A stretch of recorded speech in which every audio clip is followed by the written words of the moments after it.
2002 साली त्याच्याकडे 2 माणसं गेली आणि त्यांनी सांगितलं की आम्ही एक लिथियम बॅटरी बनवली आहे आणि आम्हाला एक इलेक्ट्रिक कार बनवायची आहे। इलॉन मस्कने त्यांना $10,000 दिले आणि सांगितलं तुम्हाला काय लागेल ते प्रयत्न करा, त्याची गरज आहे। इलेक्ट्रिक कार पुढे बनली टेस्ला। त्या इलेक्ट्रिक कारने अमेरिकेत अक्षरशः क्रांती घडवली अशा अर्थाने। आता तर त्यात खूपच AI सोलर हे सगळंच त्याने ॲड केलं। आता ड्रायव्हरलेस कारपर्यंत तो घेऊन गेलाय। त्याने आणखीन एक नवीन हे केली, त्याचं नाव आहे स्टारलिंक। आता स्टारलिंक जवळपास 15-16 देशांमध्ये आलेली आहे आणि त्या स्टारलिंकमध्ये काय केलं असेल त्याने, त्याचा प्लॅन असा आहे की 40,000 सॅटेलाइट हे 300 मैलावर अंतराळात पाठवणार।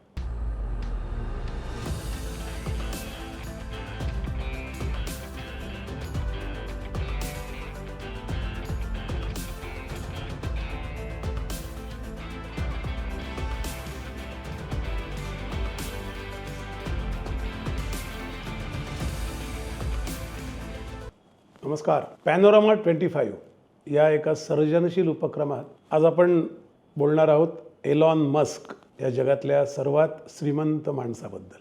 54 वर्षाचा झाला हा माणूस 21 जूनला या वर्षी।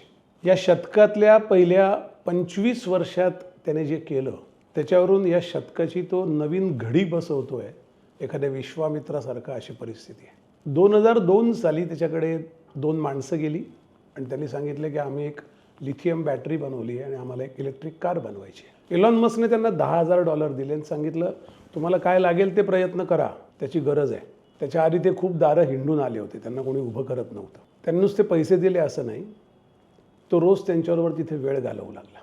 इलॉन मस्कचं एक मोठं वैशिष्ट्य असं आहे की तो जे काम स्वतःच्या कंपनीतून करायला घेतो त्या कामाची इत्थंभूत माहिती घेतो। म्हणजे तुम्ही त्याच्याकडून काही शिकत असतात, एखाद्या एंटरप्रेन्योरशिपचे काही गुण, तेव्हा तुमच्याकडून तो विषय शिकत असतो। त्याचं बेसिक जर ओळख एका शब्दात करायची तर हा डिस्रप्टिव्ह व्हिजनरी आहे।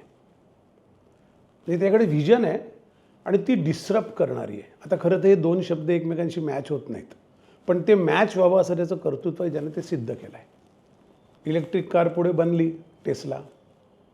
त्या इलेक्ट्रिक कारने अमेरिकेत अक्षरशः क्रांती घडवली अशा अर्थाने। आता तर त्यात खूपच AI सोलर हे सगळंच त्याने ॲड केलं। आता ड्रायव्हरलेस कारपर्यंत तो घेऊन गेला आहे। म्हणजे इंधन वाचवावं, फोसिल फ्युएल जे असतं ते वाचवण्याकरता कार अशा याच्यातनं प्रवास सुरू होतो आणि तो एका अत्यंत दूरगामी परिणाम करणाऱ्या कार नावाच्या एका वस्तूचं सगळं डायमेन्शन बदलणाऱ्या टप्प्यावर तो घेऊन जातो आणि आता घेऊन जातो आहे। 2002 साली सुरू झालेला त्याचा प्रवास या शतकाच्या या पहिल्या 25 वर्षाच्या 1/4 वेळेच्या टप्प्यावर इतका पुढे निघून गेला आहे की पुढची 25 वर्षात जगात जे घडेल किंवा जगातल्या काही महत्त्वाच्या क्षेत्रात जे घडेल त्याला एलॉन मस्क जबाबदार असेल। जबाबदार हा शब्द मुद्दामून वापरला मी। जबाबदार म्हणजे त्याची जबाबदारी त्याच्याकडे असेल आणि त्याच्यामुळे ते घडलेलं असेल। मला आठवतं नुकतंच काही दिवसापूर्वी त्याच्या टेस्ला कंपनीच्या बोर्डने एक ठराव केला की त्याची सॅलरी $1 ट्रिलियन करायची। 2018 साली हा त्यावेळेला काहीतरी $39 बिलियन वगैरे सॅलरी घेत होता आणि आत्ता 1 ट्रिलियन ज्याची सॅलरी होईल असा हा जगातला पहिला उद्योगपती असेल ज्याचा पगार $1 ट्रिलियन असेल। इथे एक थोडंसं ट्रिलियन बिलियनचा गोंधळ होऊ नये म्हणून सांगतो, आपली भारताची अर्थव्यवस्था ही 4 ट्रिलियनची आहे। त्याच्या 25% हा एकटा माणूस सॅलरी घेणार आहे। 140 कोटीचा देश आहे आणि ते देणार आहेत त्याला। त्याचं कारण असं आहे की त्यांना माहिती आहे की एलॉनचा जर त्याच्यात जीव असला, त्याला इंग्लिशमध्ये स्किन इन द गेम म्हणतात, जर तो तिथे असला तरच इनोव्हेशन शक्य आहे। इनोव्हेशनचं काय असतं की इनोव्हेशनला काही ट्रॅक रेकॉर्ड नसतं, त्यामुळे इनोव्हेशनला मागच्या पानावरून पुढे जाता येत नाही। मागच्या चुका सुधारल्या, इम्प्रूव्हमेंट केल्या, हे पारंपरिक इंडस्ट्रीकरता ठीक आहे। इनोव्हेशन हे ॲब्रप्ट आहे, डिस्रप्टिव्ह आहे, त्याचा चांगला वाईट गोष्टीचा कोणालाच अनुभव नाही, म्हणून तिथे सगळ्यात जास्त रिस्क असते। जिथे रिस्क जास्त असते तिथे यश सगळ्यात मोठं असतं। टेस्लाने ते सिद्ध केलं टेस्लाच्या कारने। आता अमेरिकेत ड्रायव्हिंगशिवाय त्या कारमध्ये मला योगायोगाने बऱ्याच वेळेला बसायचा योग आला आणि अक्षरशः तुमचा प्रवासाचा अनुभवच वेगळ्या पातळीवर जातो। तुम्ही मांडी घालून कारमध्ये बसले असतात, तुम्ही चहाचे गुटके घेत असतात, तुम्हाला रस्त्याकडे पाहायची गरज नसते, तुम्ही सगळ्या खिडक्यातनं बाहेर बघू शकतात आणि तो अनुभव तुम्हाला एक वेगळी अनुभूती देतो. त्यामुळे नुसती इलेक्ट्रिक कार नाही, नुसतं इंधन वाचवायचं नाही, ती कार ड्रायव्हर शिवायची कार, तिचा फक्त एक पुढे स्क्रीन आणि कुठल्याही सिग्नलला, कुठलंही ॲब्रप्ट ट्रॅफिक, सगळे ट्रॅफिकच्या कॉम्प्लेक्सिटी हँडल करणारी सेन्सर्स, हँडल करणारे AIचा उपयोग त्या कारमध्ये त्याने केला. दुसरा असाच एक मोठा माणूस आहे, त्याचं नाव आहे जेफ बेझोस. तो ॲमेझॉनचा ओनर आहे. तो आणि एलॉन मस्क यांची पहिल्यापासून अशी एक इनोव्हेशनची टसल चाललेली आहे. म्हणजे जेव्हा याने पहिल्यांदी रॉकेट जाईल, म्हणजे स्पेसशिप जाईल आणि त्याने सांगितलं की मंगळावर मला माणसं न्यायची आहेत, मला तिथे कॉलनी बसवायची आहे, आपण प्लॅनेटरी सिस्टीमवर माणसांची वस्ती केली पाहिजे. हे स्वप्न छान आहे. हे स्वप्न बघता आपण अनेक चित्रपटात बघितलं आहे, अनेक कादंबऱ्यांमध्ये ते येऊन गेलं आहे, परग्रहावर माणूस वगैरे, त्याच्यावर पुस्तकं आली आहेत. पण त्याचा एक मेकॅनिझम उभं करणं, तिथे माणूस जाईल कसा याची व्यवस्था करणं, आणि जे रॉकेट जाईल ते परत यायचं आहे ना, त्याला काही सोडून यायचं नाही आहे. त्यामुळे ते रॉकेट रियुजेबल होईल अशा पद्धतीचं रॉकेट त्याने फाल्कन 9मध्ये बनवलं. पण त्याच्या आधी जॉन बेझोसने ते बनवलं होतं आणि जॉन बेझोसचं रॉकेट त्याच्या आधी 100 फेऱ्या मारून आलं होतं. तिकडे त्याला जॉन बेझोसने ओव्हरटेक केलं आणि एलॉन मस्कला ते आवडलं नाही.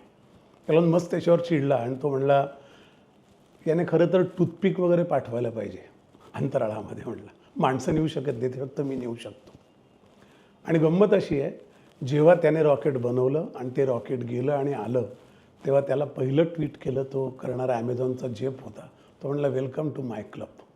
म्हणजे आपल्या स्वतःच्या इनोव्हेशनचा अभिमान आणि त्या इनोव्हेशनला त्या वर्तुळात दुसरा कोणीतरी येतो याचं स्वागत, याचं उमदेपण लागतं एंटरप्रेनरशिपला. हे उमदेपण दोघांकडे होतं. त्याच्या पुढे त्याने ज्याने स्पेसशिपमध्ये हे तयार केल्यानंतर त्याच्यावर एक नंतर त्याने पुढे याने आता माणसं न्यायचा हा एलॉन मस्क प्रयत्न करतोय, करणार आहे. तो मार्स मिशनच त्याने जाहीर केलं आहे. पण हा जो आहे बेझोस, तो काही पुढे त्या व्यवसायात तो फार पुढे गेला नाही. पण त्यामुळे त्यांची दोस्ती तुटली असं नाही, किंवा त्यांची जी रायव्हलरी होती ती इतकी हेल्दी आहे की अजूनही ते एकमेकाला टोमणे मारत असतात, एकमेकाला ट्विट करून ते एकमेकाला डिवचत असतात, जेणेकरून आणखीन त्यांची ऊर्जा वरती यावी, उर्मी यावी असे. एलॉन मस्क हा तशा अर्थाने इंडस्ट्रीमध्ये केव्हा काय चेंज आणेल याची धास्ती लोकांनी घ्यावी असा माणूस आहे. म्हणजे त्याचं ते जे हायपर लूप आहे, जे आपल्याकडे आपण प्रयत्न करतोय गेले अनेक वर्ष मुंबई पुण्यात करण्याचा, तो सगळा ट्रान्सपोर्ट, त्याचा नुसता विचार हायपर लूप म्हणजे एका पोकळीतनं जाणारी गाडी आणि खूप स्पीडनं जाणारं वाहन असा नाही आहे. तो या जगातल्या सगळ्या शहरांमधली जी समस्या आहे तिच्यावर पूर्णपणे समाधान करण्याकरता अंडरग्राऊंड ट्रान्झिट सिस्टीम उभी करतो आहे. आणि त्याने ती उभी केली एक छोट्या प्रमाणात लास वेगासला. 68 किलोमीटरचा आता तो एक तिथे 68 मैलाचा एक रस्ता तिथे तयार करतो आहे, जो अंडरग्राऊंड जाणार. तिथले सगळे दुकानं अंडरग्राऊंड, म्हणजे ते सगळं जे आहे प्रवास करणं, दुकानं असं नाही म्हटलं मी, सॉरी, प्रवास करणं अंडरग्राऊंड. तुम्हाला वरती आलं की तुमचं सगळं बाकी गाव तसंच आहे, पण तुम्हाला वर ट्रॅफिक हा विषय नाही. आपण बघतो ना, रस्त्याने जाताना एक रस्ता अनेक वाहनांकरता असल्यामुळे ट्रॅफिक असते, लोकलला नसते, कारण लोकलचा एक ट्रॅक असतो. तर हायपरलूप हा आधांतरी जाणारं वाहन आहे. तर ही अशी व्यवस्था की अंडरग्राऊंड ट्रान्झिट सिस्टीम शहरात, मग त्याने शहरं जोडले जातील, त्याने अमेरिका पुढे जोडली जाईल, जिथे जिथे लँडमास आहे ते सगळे देश जोडले जातील. एका वेगळ्या प्रकारचं ट्रान्सपोर्टेशन जे कोणी बघितलेलं नाही, कार बनवण्यानंतर कधीच बघितलेलं नव्हतं. तो आहे त्या कंडिशन, कसं असतं बघा ॲप्रोचमधला फरक. ज्या आत्ता कंडिशन आहे ट्रॅफिक कंडिशन, त्याच्याकरता कार बनवणं वेगळं, आणि मी कंडिशन निर्माण करेल ट्रॅफिकच्या वेगळ्या याच्याकरता कार बनवणं किंवा वाहन बनवणं वेगळं. तशा अर्थाने हा इनोव्हेटर आहे. त्याने डिस्टर्ब करून टाकले सगळ्या ॲझम्पशन्स. त्यामुळे आता ट्रान्सपोर्टमध्ये काही करताना अजून 10 वर्षानंतर अशी परिस्थिती येईल की एलॉन मस्क काय करतो हे पाहूनच करायला लागेल, कारण तो तुमच्या कुठल्याही बॉर्डर्स मानणार नाही. कलाकाराबद्दल म्हणतात तसं आहे, हो, की चौकटी बाहेर जायला पाहिजे ना. चित्राला चौकट मान्य नसते, कारण चित्राची अनुभूती चौकटी बाहेरची असते. आणि हे सगळं जुळतं बघा. सर्जनशीलता आणि इनोव्हेशन हे एकाच नाण्याच्या दोन बाजू आहेत. आणि एलॉन मस्कने त्याचा प्रत्यय वारंवार दिला आहे. त्याने आणखीन एक नवीन हे केली, त्याचं नाव आहे स्टारलिंक. आता स्टारलिंक जवळपास 15-16 देशांमध्ये आलेली आहे. आणि त्या स्टारलिंकमध्ये काय केलं असेल त्याने, त्याचा प्लॅन असा आहे की 40,000 सॅटेलाईट हे 300 मैलावर अंतराळात पाठवणं. आत्ता जे सॅटेलाईट असतात ते 22,000 मैलावर असतात. 300 मैलावर जेव्हा उपग्रह फिरेल तो इंटरनेट उपग्रह आहे, इंटरनेट सॅटेलाईट आहे. त्यामुळे त्या उपग्रहातनं तुम्ही इंटरनेट वापरू शकता. तुम्हाला हे काही गरज नाही टॉवर्स विवर्स उभे करायची किंवा या पारंपरिक इंटरनेट करता ॲक्सेस करणाऱ्या कुठल्याही सिस्टीम त्याला गरज नाही. आणि स्टारलिंक त्याने जवळपास 17-18 देशामध्ये आत्ता देश वापरत आहेत. आत्ता भारतात सुद्धा स्टारलिंक येणार आहे. त्याच्याने काय डिस्टर्ब होणार आहे? उपग्रह जी स्पाय करण्याकरता, हेरगिरी करण्याकरता वापरले जातात, विविध देशांची वरती असतात, काही हजारो उपग्रह आहेत. आपणच भारत जगातला एकमेव देश आहे ना, तो एका वेळेला 300 उपग्रह लॉन्च करतो. जेव्हा त्याने हे ठरवलं होतं ना, म्हणजे आधीच्या मार्स मिशनचं, तेव्हा ते एक पॅड होतं नासाचं ज्यांनी रेंटल द्यायचं ठरवलं होतं. त्या पॅडवरून त्याला रॉकेट पाठवायचं होतं. तेव्हा त्याचा बेजोसशी पहिल्यांदा संबंध आला. आता या सॅटेलाईट ह्याच्यामध्ये बेजोस कुठेच नाही आहे. त्याने एक कंपनी काढायचा प्रयत्न केला, काहीतरी ब्ल्यू ओरिजिन नावाची, ॲमेझॉनने. ती पण सॅटेलाईट याच्याकरता गेली, पण तो फार पुढे जाऊ शकला नाही. हा मात्र ऑलरेडी देशामध्ये तोपर्यंत 14 देशामध्ये इम्प्लिमेंट करून बसला होता. त्याच्या डोक्यामध्ये जी कल्पना आहे ती कल्पना शेवटपर्यंत बघणं जे असतं ना, त्याचा त्या म्हणतात ना light in the tunnel, and that is not of another train coming to you but it is really right to the sky, असं जे म्हणतात ते त्याला दिसतं.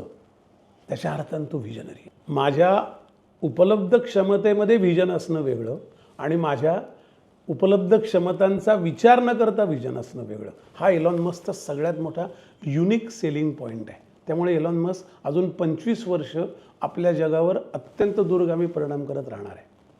22,000 मैलावरचे उपग्रह 300 मैलावर आणणं, त्याचं कम्युनिकेशन करणं. आता हे ऑपरेशन सिंदूर झालं ना, एक तुम्हाला इमॅजिन म्हणून सांगतो कसं होईल बघा. ऑपरेशन सिंदूर आत्ता आपण केलं, ते सगळे सॅटेलाईटमधनं घेतलेली माहिती आपण त्या डिफेन्स सिस्टीमला मिलिटरीच्या फीड केली आणि त्याचं इंटिग्रेशन करून आपण आपल्या भूमीवरून एकही सैनिक पलीकडे न जाता आपण ते युद्ध घडवलं. त्याचं ऑफकोर्स कौतुक झालं, कारण पहिलं तशा अर्थाने टेक्नो वॉर होतं, त्याचा कंट्रोल आणि ह्या सगळा अतिशय सुबकपणे केलेला होता. जवळपास 14-15 ट्रान्सपॉन्डर त्यात प्रत्येक इंचाची माहिती घेत होते. तर उद्या स्टारलिंक जेव्हा भारतात येईल तेव्हा ऑपरेशन सिंदूर करणं शक्य असेल का? नसेल. कारण या सगळ्या मुवमेंट या इंटरनेटमधनं तुम्ही पण ट्रॅक करू शकता, तुमचा फोन जर तो सॅटेलाईट फोन असेल तर. So it is a disruption of it is for me, म्हणजे माझा उपग्रह माझ्या देशाला होणारा फायदा असं नाही, मानवजातीकरता फायदा. तिथे इलॉन मस्क एक मोठी लाईन ओढतो. तो त्याच्याकरता, देशाकरता, कंपनीकरता काही न करता तो मानवजातीच्या गोष्टी करतो. त्याच्याबद्दल प्रवादही खूप आहेत. तो आरोगंट आहे, त्याने अनेक लोकांना काढून टाकलं. त्याचा एक अग्रवाल नावाचा CEO होता, त्याचा वाद झाला. ते सगळं मी त्यात, तो माणूस आहे, त्या माणसाच्या प्रवृत्ती आहेत. पण व्हिजनमध्ये माणूस, देश, अमुक जमात, तमुक कंपनी, तमुक कम्युनिटी अशी येत नाही, मानवजात येते. आणि तो असं म्हणतो की जेव्हा मी प्लॅनेटरी सिस्टीमवर वसाहत करेल ना, तेव्हा मला कम्युनिकेशनचा मोड आत्ता तयार करायचा आहे, अँड दॅट इज स्टारलिंक. तेव्हा ते उपग्रह, तो आत्ता जर 40,000 उपग्रहांचं प्लॅनिंग असेल, तर जेव्हा तो प्लॅनेटरी सिस्टीमवर कॉलनीज उभ्या करेल, मंगळावर उद्या कॉलनी केली, 8 दिवस मंगळावर आपण राहून येऊ शकतो, हे जर आपल्याला उद्या दिसायला लागलं तर ते कम्युनिकेट कसं करणार? त्याची सिस्टीम आधी उभी राहते. त्यामुळे जे अलाइड गोष्टी करणार आहे, म्हणजे मला एलॉन मस्कबद्दल सांगताना पुढच्या 15-20 वर्षात काय घडेल याची यादी खरं तर तुम्हाला वाचून दाखवायची आहे. आणि ते तुम्हाला ते 8 त्याचे प्रोजेक्ट आहेत, जे 8 प्रोजेक्ट करता तो रात्रंदिवस, म्हणजे तो असं म्हणतात ना की त्याच्याबद्दल तो बिझी आहे वगैरे अशी वाक्याचा काही उपयोग नाही. तो झोपतो कधी, उठतो कधी, तो काय करतो, त्या डोक्यात सतत ते काय चालू असतं ते कोणालाही त्याचा अंदाज येत नाही. आत्ता ट्रम्पच्या इलेक्शनला तिकडे येतो, मग त्या 8 प्रोजेक्टकडे आपण जाऊ. ट्रम्पबरोबर तो आला, कारण जेव्हा 2020 साली कोरोना आला तेव्हा त्याच्या कंपन्या बंद झाल्या, सगळ्या कंपन्या बंद केल्या होत्या. कंपन्यांमध्ये लोक जात नव्हते, त्याला ते आवडलं नाही. तो म्हटला, या डेमोक्रॅटिक लोकांना त्याने असं म्हटलं, एक वाक्य बोलला, तेव्हा मी अमेरिकेत पण होतो आणि तेव्हा अगदी त्याचं त्या टेस्लाचं मोठी कंपनी त्या अमेरिकेत कॅलिफोर्नियात जिकडे मी राहून राहतो तिकडे टेस्लाची मोठं युनिट आहे, ते बंद केलं, कारण कोणाला कंपनी द्यायला परवानगी नव्हती कोरोनाच्या याच्यामुळे. तर त्याने सांगितलं की या डेमोक्रॅटला मी निवडून दिलं, यांच्याकरता मी टेस्ला उभी केली, यांच्या राज्याला, हे राज्य यांचं कॅलिफोर्निया यांचं झालं, यांना असं वाटतं यांच्याकरता यांना मदत करणार नाही. त्या एका रागापोटी तो ट्रम्पकडे आला आणि त्याने ट्रम्पला पाठिंबा दिला. ट्रम्पला त्याने निवडून आणलं, त्यात त्याचा फार मोठा सिंहाचा वाटा आहे. आणि मग तो असं म्हणला की त्याच्या आजोबांचं एक वाक्य असं होतं, ते असं म्हणायचे की हे राजकारण्यांचं काम नाही हो सरकार चालवणं, हे तंत्रज्ञांचं काम आहे. तर तो म्हणला I am remembering my grandfather sentence and I put one step today by getting Trump elected. Maybe next president is me, हे तो म्हणला. आणि अमेरिकन या दोन्ही पक्षांमध्ये अक्षरशः गदारोळ उडाला की इलॉन मस्क जर उतरला तर तो मतदानाची सगळी यंत्रणा बदलून टाकेल. तो माणसांनी त्याच्या डोळ्यात आपण नुसतं एका चित्राकडे बघितलं की मतदान होईल, कुणालाच माहिती. नुसतं असा हात केला एखाद्या चिन्हाकडे तरी मतदान होईल. आपल्याला गरज नाही तिथे जाऊन मतदान करण्याची. आपण घरी बसल्या बसल्या डोक्यात विचार आला तरी मतदान होईल. त्याचे ते 8 प्रोजेक्ट फार इंटरेस्टिंग आहे. एक जसं आहे त्याचं नाव आहे टेस्ला बोट. म्हणजे काय, एक रोबो तयार करतोय तो. म्हणजे आता त्याला त्याचं नाव दिलं आहे ह्युमनॉइड रोबोट. म्हणजे माणूस आहे पण तो रोबोसारखा. म्हणजे रोबो आहे तो माणसाच्या सगळ्या DNA किंवा माणसाच्या संरचनेचा भाग असलेला रोबोट असेल. आणि तो रोबोट सगळं हेवी ह्युमन वर्क करेल. आज जी कामं माणसं करतात, भारतीय असल्यामुळे तुम्हाला वाटलं ना आपले जॉब जातील का, असं करून जॉब जात नाहीत. हो, डिसरप्शनने कधी जॉब जात नाहीत, त्याची तऱ्हा बदलते. त्यामुळे तसं होणार नाही. पण आत्ता जी कामं माणसं करतात, हेवी वर्क, लाईट वर्क, साऱ्या ठिकाणी आपण हॉटेलला जातो, वेटर येतो, अमुक असतो, ही सगळी कामं रोबो करेल. आणि त्याने त्या ह्युमनॉइड रोबोचं एक आत्ताच्या एक झालेल्या नुकत्याच एका एक्झिबिशनमध्ये तिथं हे दाखवलं की तो गाडी तर चालवत होताच, तो गाडी रिमोटने चालवत होता रोबो. तिथे ड्रायव्हर बसलेला नव्हता. त्या गाडीची रचना पण त्यामुळे बदलली. सगळ्यांनी एका दिशेने सीटकडून बसायची गरज नाही. रिव्हॉल्विंग सीटची गाडी, मध्ये टेबल, त्याला जे हवं ते तिथे खायला पण तो देत होता.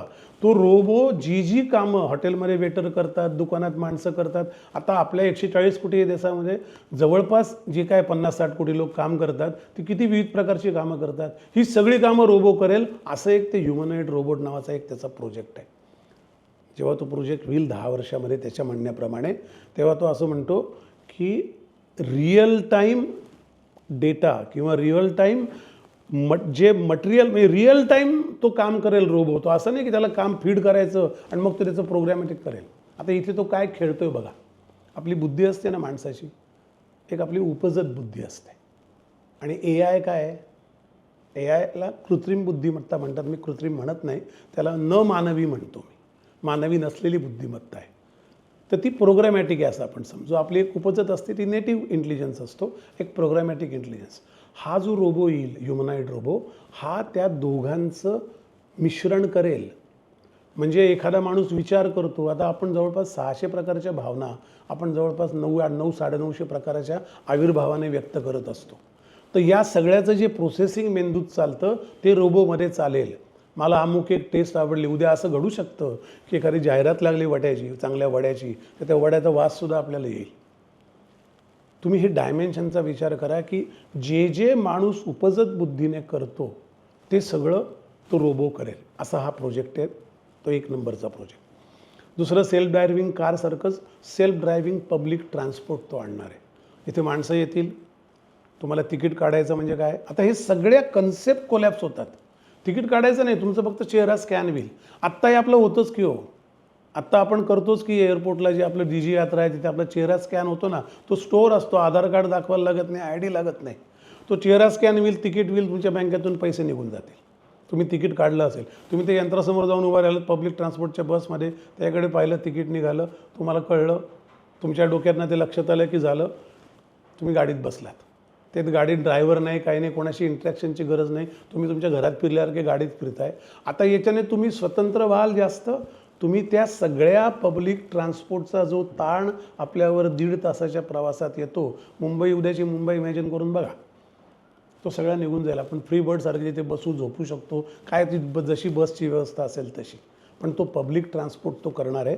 त्याचं सेल्फ ड्रायव्हिंग पब्लिक ट्रान्सपोर्ट. आणि त्यात पण म्हणजे व्हॅन्स असतील, बसेस, सगळ्या प्रकारचे हेवी ट्रक्स, कार्गो सगळ्या प्रकारचं. त्याला त्याचं नाव दिलं रोबो टॅक्सी. त्याला स्टिअरिंग व्हीलच नाही, काहीच नाही, नुसतं एक स्क्रीन आहे. बरं, तुम्ही ती तुमच्या एका ठिकाणी पॅनलवर उभे राहिलात, तिकडे तुम्ही सांगितलं की मला जरा टॅक्सी हवी आहे, मला इकडे जायचं आहे, टॅक्सी तुम्हाला बरोबर तुम्हाला लोकेट करेल, तिथे येईल. आत्ता आपल्याला हे पटणार नाही कदाचित, पण पटण्याकरता काही थ्रेड सांगतो. आत्ता आपला मोबाईल ट्रॅक होतोय, तुम्हाला माहिती आहे का? तुम्ही आत्ता मोबाईलवर आपण जेव्हा बोलतो, रिबॉकचे शूजबद्दल आपण बोललो की आपल्या ईमेलमध्ये रिबॉकच्या जाहिराती यायला लागतात. याचा अर्थ ती ॲलेक्सा बिलेक्सा ज्या कोणत्या बायका आहेत ज्या त्या तशा अर्थाने फोनमध्ये बसलेल्या त्या रोबोच आहेत, ते यंत्रच आहे मानवी. ते सगळं ऐकतं तुमच्या मनातले विचार. तुम्ही घरात ज्याच्यावर बोलतात तुमच्या घरात ते दिसायला लागतं, ते ईमेलमध्ये ते येतं, तुम्हाला त्याचे मेसेज यायला लागतात. हा अनुभव आपण रोज घेतो. आपण हेच एक्सपांड करून बघा. जी मनात इच्छा येईल, तुमच्या मनात इच्छा आली की आज हे खायचं आहे, जिथे ते चांगलं बनतं तिथे आपोआप ऑर्डर जाईल, ती डिलिव्हर होईल आणि तुम्ही ते खाऊ शकता. तर या अर्थाने मी कुठल्या लेवलला जाईल बघा, पब्लिक ट्रान्सपोर्ट किंवा जो एंटायर ट्रान्झिट सिस्टीम आहे तिची सगळ्याचं सध्याचं इन्फ्रास्ट्रक्चर हे कुचकामी ठरेल. त्याला म्हणतात डिसरप्टिव्ह विजनरी. तिसरं आहे स्टारशिप, तिसरा प्रोजेक्ट. तो नेक्स्ट जनरेशनचं स्पेसशिप आहे. मी तो काय म्हणतो की मला मंगळावर ह्युमन कॉलनी बसवायची आहे. आता कॉलनी हा शब्द आपल्याला अशाकरता मी वापरतो की आपल्याला ते लक्षात येईल. आता आपण कॉलनीतल्या आपल्या नातेवाईकांकडे जातो, मित्रांकडे जातो, गप्पा मारतो, आपल्याला वाटतं तेव्हा राहतो, कधीतरी परत येतो. ह्या सगळ्या सोयी परग्रहांवर असतील आणि त्याचं असं म्हणणं आहे की तिथे काही वातावरण असू द्या, सगळ्या प्रकारचं वातावरण मला तयार करता येतं. आपण उकाड्याने हैराण होतो ना. आता AC आल्यानंतर आपल्याला जाणीव पण होत नाही पूर्वीच्या लोकांचं उकाड्याचं काय होत असेल. म्हणजे we can create any kind of environment around us. त्याची कॉस्ट असणार का? असणार आहे. पण त्याचं असं म्हणणं आहे की माझ्या याच्यामुळे काही विपरीत परिणाम जगाच्या एन्व्हायरमेंटवर होणार नाही. अशा अर्थाची स्पेसची कॉलनी बसवायची आहे. त्यात पूर्णपणे रियुजेबल स्पेसशिप असतील. आपली बस जाते येते तीच बस असते ना BSTची, तशी ते स्पेसशिप जाईल, तेच परत येईल. ते काय परत परत नवीन स्पेसशिप बनवायची गरज नाही. आणि त्याच्यामध्ये एक इंटरप्लॅनेटरी ट्रॅव्हल पण त्याने प्लॅन केलेला आहे. 2030ला तो म्हणतो याची मी सुरुवात करणार. इंटरप्लॅनेटरी ट्रॅव्हलमध्ये असं आहे की तुम्हाला आता मंगळावर जायला बोर झालं, 1-2-4 महिने राहिले, चला शुक्रावर जाऊन येऊ आपण, किंवा आपण चंद्रावर जाऊन जरा राहूया. चंद्रावरचा आता पृथ्वीवर कंटाळा आला. तर तुम्ही फक्त या गोष्टीचा डोक्यात विचार आणा आणि विचार करा की काय डिस्टर्बशन असेल आपल्या सगळ्या यांचं. चांदोबाच्या गोष्टी ऐकून मोठे झालेले आपण, जर आपल्या पिढीत जर पुढच्या 20 वर्षात हे घडलं, म्हणजे ज्यांच्या कोणाच्या माझ्यासारख्या 60ला असलेल्या माणसांच्या पुढच्या पिढीत, तर 20 वर्षानंतर मी एका आयुष्यात काय जग बघितलेलं असेल त्याचं श्रेय एलॉन मस्कचं असेल. चौथा एक अत्यंत महत्त्वाचा प्रोजेक्टचं नाव आहे न्यूरोलिंक. ह्युमन ब्रेन असं म्हणतात की किती मोठा संगणक बनवला तरी it cannot compete with human brain. म्हणजे त्याचे जे परमिटेशन कॉम्बिनेशन आहे, त्याची जी सगळी यातायात आहे किंवा त्याचे जे सायनप्सेस कनेक्ट होतात, त्याची जी मेमरी आहे, त्याचे जे सगळा प्रकार आहे तो त्या ब्रेनमध्ये एका मेंदूमध्ये संगणकाच्या कैक पटीने आहे. कैक म्हणजे कैक काय त्याला सेव्हरल टाईम्स, हजारो लाखो पट येते त्याच्या क्रिया प्रतिक्रिया सगळ्या, आणि त्यात परत भावना आहेत, संवेदना आहेत, सगळं आहे. तर तो असं म्हणतो की मी न्यूरोलिंक तयार करतो आहे की AI माणसाच्या ब्रेनशी मिक्स होऊन जाईल, ब्रेनच्या फंक्शनरीशी. म्हणजे आता जसं मगाशी मी एक तुम्हाला स्टेप सांगितली, प्रोग्रामॅटिक इंटेलिजन्स. गाडी आपण चालवतो ना तेव्हा आपण गिअरकडे सारखं बघत नाही, गिअर टाकताना तो प्रोग्रामॅटिक इंटेलिजन्स असतो. पण रस्त्यात अचानक कोणी आलं की आपला रिफ्लेक्स तयार होतो, आपण गाडीवर ब्रेक जातो, तर तो असतो तो नेटिव्ह इंटेलिजन्स. ती उपजत बुद्धी असते की हा बहुतेक माझ्यासमोर येणार आहे. तर हे जे अँटिसिपेटरी जी बुद्धी असते की ती अँटिसिपेट करते, ही प्रोसेस असते अँटिसिपेशनची, ती ब्रेनमध्ये चालते. तर या सगळ्या प्रोसेस AI आणि ब्रेनच्या संयोगातून तो न्यूरोलिंक म्हणून वापरतो आहे. पण त्याचा सगळ्यात मोठा त्याने दिलेला त्या डॉक्युमेंटमध्ये जे दिलं आहे ते इतकं भारी आहे. तो म्हणतो अल्झायमर होतात, डिमेन्शिया होतात, माणसं ओळखत नाहीत, माणसांना आठवत नाही, पार्किन्सन होतो, हात हलतात, त्यांना नावं आठवत नाही पटकन, अर्धांगवायू होतो. ब्रेनसारखं एक अत्यंत ताकदीचा संगणक जेव्हा पॅरलाइज होतो, तो काही फंक्शन करू शकत नाही, कोणाची वाचा जाते, कोणाची नजर जाते, कोणाचा हात लुळा पडतो, कोणाच्या पँक्रियाज काम करत नाहीत, कोणाची किडनी फंक्शन करत नाही, हे ब्रेनचं जे सगळ्यांवर कंट्रोल ताबा असणं आहे ते जेव्हा विस्कळीत होतं तेव्हा माणूस वेगवेगळ्या आजारांना होतो. तो म्हणतो न्यूरोलिंकचं पहिलं काम या आजारातनं, म्हणजे पॅरालिसिस ही हिस्ट्री असेल, डिमेन्शिया ही हिस्ट्री होईल. किती वर्ष जगायचं तुम्ही ठरवायचं, तुम्ही जगत राहायचं. तुमच्या ब्रेनचं तेच फंक्शन, तेच न्यूरॉन्स, तेच सायनप्सेस, तेच कनेक्शन, ते जे हवं ते सगळं तुम्ही त्या ताज्या तवे वयाच्या 80 वर्षी एखाद्या 20 वर्षाच्या मुलासारखा विचार करू शकाल, वाचू शकाल तासनतास, खेळू शकाल, कदाचित दमणार नाहीत. तुमचा ब्रेन तुम्हाला थकलो आहे, फटीग आला आहे असं कधी सांगणार नाही. आता यात गमती पण होणार, काही भूक लागलेली ब्रेनला कळते ना आधी. म्हणजे ते म्हणतात ना की तुमचं पोट रिकामा असतं तसं ब्रेन रिकामा नसतो, तो सतत काही ना काही करत असतो. त्यामुळे एम्प्टी ब्रेन असणं हे काही चांगलं नाही. तो एम्प्टी ब्रेन राहणार नाही याची ही तजवीज आहे. आणि तो फार म्हणजे सगळा यांत्रिक भाग नसेल, त्यात भावना आणि सगळं आहे. तो फार इंटरेस्टिंग प्रोजेक्ट आहे त्याचा. पण मला एपिलेप्सी, अल्झायमर याच्यावर त्याच्यामुळे जे घडणार आहे ना, ते मला फार महत्त्वाचं वाटतं. त्यामुळे जी माणसं अनावश्यकपणे तारुण्यात 20व्या वर्षी 25व्या वर्षी मेंदूच्या विकारांनी ग्रस्त होतात, त्या माणसांचं हे होईल. नंतर एक त्याचं आहे, ती बोरिंग कंपनी जे अंडरग्राऊंड ट्रान्सपोर्ट सांगितलं, ते त्याचं पूर्ण सगळ्या जगातल्या सगळ्या ज्या व्यामिश्रता आहे किंवा सगळं जे असं चोकअप होतं, जे सगळं एका ठिकाणी अडकतं, त्या सगळ्या अडकण्याला त्याने नाव दिलेलं आहे. त्याच्यावर tunnel solutions for everything. So all tunnels. So म्हटलं तुम्हाला फ्रीडम आहे, तुम्ही तुमचं फ्री फिरू शकता. आणि हायस्पीड इंटरलूप, म्हणजे पुणे मुंबईचा हायपरलूपचं तुम्हाला किती म्हणले होते त्यांनी? 22 मिनिटात येणार म्हणले होते ना. तो हायपरलूपने जी गाडी येईल ती 22 मिनिटात पुण्याहून मुंबई. आपल्याला घरातून दीक्षा करून त्या बसस्टँडवर जायलाच 1-1 तास लागतो मुंबईसारख्या ठिकाणी किंवा पुण्यासारख्या ठिकाणी. सगळे ऑटोनॉमस व्हेकल असतील. आणि त्याचं त्याने लास वेगासमध्ये एक आत्ता 68 मैलाचा तो ट्रॅक मी तुम्हाला मगाशी म्हणला, तो दाखवतोय, त्याचा प्रयोग करून दाखवतोय. त्या बोसांचा जसा प्रयोग केला ना, त्या प्रकाशापेक्षा जास्त वेगाने जाणाऱ्या त्या किरणाचा जो बोसान त्यांनी जो रे सोडला, त्याचा त्यांनी आत्ता युरोपमध्ये मागे तो देव काय त्याला म्हटलं, त्यांनी देवाचा अंश असायला म्हटलं बोसान त्या पार्टिकलला, त्याचा जो ट्रॅव्हल आहे तसा तो प्रयोग त्या 68 मैलाच्या एका टनेलमध्ये लास वेगासला करतो आहे. 6वं आहे टेस्ला एनर्जी. त्याचं असं म्हणणं आहे की तुम्हाला इंटर प्लॅनेटरी सिस्टीममध्ये मी फिरवणार आहेच, पण पृथ्वीवर सुद्धा लँड मास असो, सी मास असो, म्हणजे जमीन असो, पाणी असो, इकडून तिकडे तुम्हाला जायचं असेल तर तुम्हाला पटकन जाण्यापेक्षा त्याकरता तुम्हाला एनर्जीची गरजच नाही.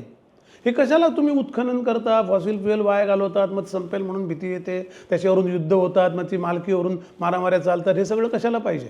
मी तुम्हाला सोलर पॅनलने कुठूनही कुठे तुम्हाला किती वेगाने जाता येईल अशी ऊर्जा देतो. कारण सोलरची ऊर्जा स्टोअर करण्याचं तो एक टेक्निक बनवतो आहे. त्याचं नाव आहे मेगापॅक त्याचं नाव दिलं आहे, मेगापॅक, ज्यात प्रचंड सोलर एनर्जी स्टोअर करेल. मग कुठेतरी सूर्य असतोच ना 24 तासामध्ये. भारतात अंधार असला तर अमेरिकेत सूर्य असतो. त्यामुळे सूर्याची एनर्जी कनेक्ट करण्याचा तुमच्या लोकेशनची काही संबंध नाही. ती येणारा एक प्रकाश तो 24 तास असतो. प्रकाश 24 तास ती सोलर एनर्जी स्टोअर करू शकतो. त्याच्यावरून तो रिफ्लेक्शन त्याचे करू शकतो. त्या सोलर एनर्जीवर तुमच्या जगातले सगळं ट्रान्सपोर्ट चालेल. त्यात माणसांना डिपेंडन्सी राहणार नाही, अनावश्यक खर्च करायची गरज नाही ऊर्जेकरता. असं हे ऊर्जेचं डिस्ट्रप्शन मॉडेल आहे. त्याचं टेस्ला एनर्जी असतं ते नाव दिलं आहे आणि मेगापॅक असं म्हटलं आहे. स्टारलिंकचं मी तुम्हाला सांगितलं. आणि त्याने सगळ्यात महत्त्वाचं असं आहे की त्याने एक पुस्तक वाचलं होतं.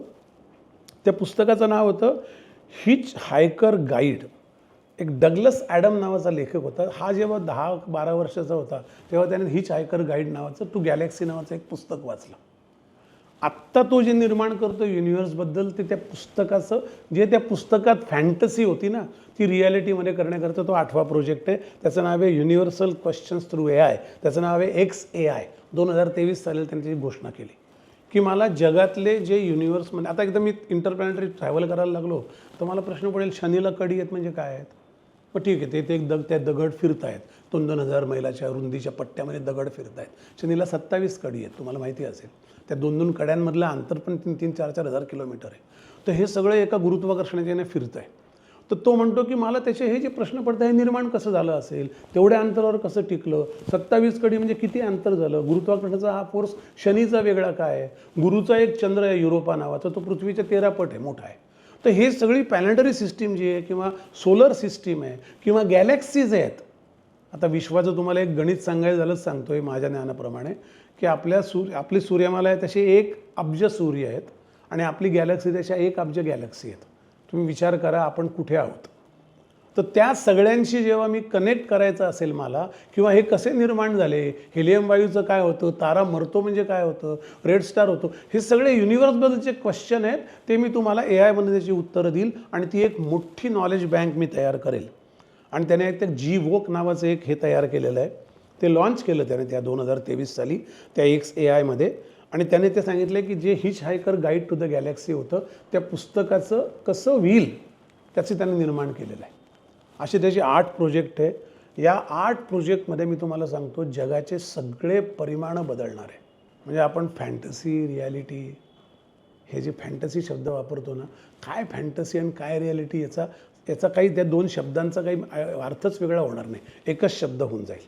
सगळी हा माणूस मागे काय ठेवून जाईल माहिती आहे, जेव्हा जाईल तेव्हा कदाचित तोपर्यंत तो आणखीन जगण्याचा शोध लावेल, 500 वर्ष जगू शकेल. आता तुम्ही थोडं मायथॉलॉजीकडे असं नजर टाकून बघितलं तर असं वाटतं, कोणी आपल्याकडे 700-750 वर्ष जगलं असं म्हणतात. ते सरस्वती कोण होते ते, किंवा दत्ताबद्दलचं काय, जे आपल्या धार्मिक याच्याप्रमाणे प्रत्येकाच्या. पण आपण ते तसं घडलं याच्यावर आपला विश्वास बसत नाही, कारण आपल्याला त्याचा काही पुरावा नाही. आता जर असं जर काही तयार झालं की ब्रेन सेलचं डिटोरिएशनच थांबून जाईल, तर हे जगणं चालूच राहील ना. तुझ्या इच्छेवर राहतं जगणं मरणं. मला पाहिजे तेव्हा मी आटपलं, जसं आपण प्रवास संपवतो या गावाचा, तसं आपण या जगाचा प्रवास संपवू, किंवा आपण काहीतरी हायबर्नेशनमध्ये जाऊ काही वर्ष आणि परत जन्माने परत, आणि सगळं ताजंच असेल मेंदू. तर ते कम्प्लीट डिस्रप्शन होणार आहे. आणि मला असं वाटतं की 25-30 वर्षामध्ये हे घडेल.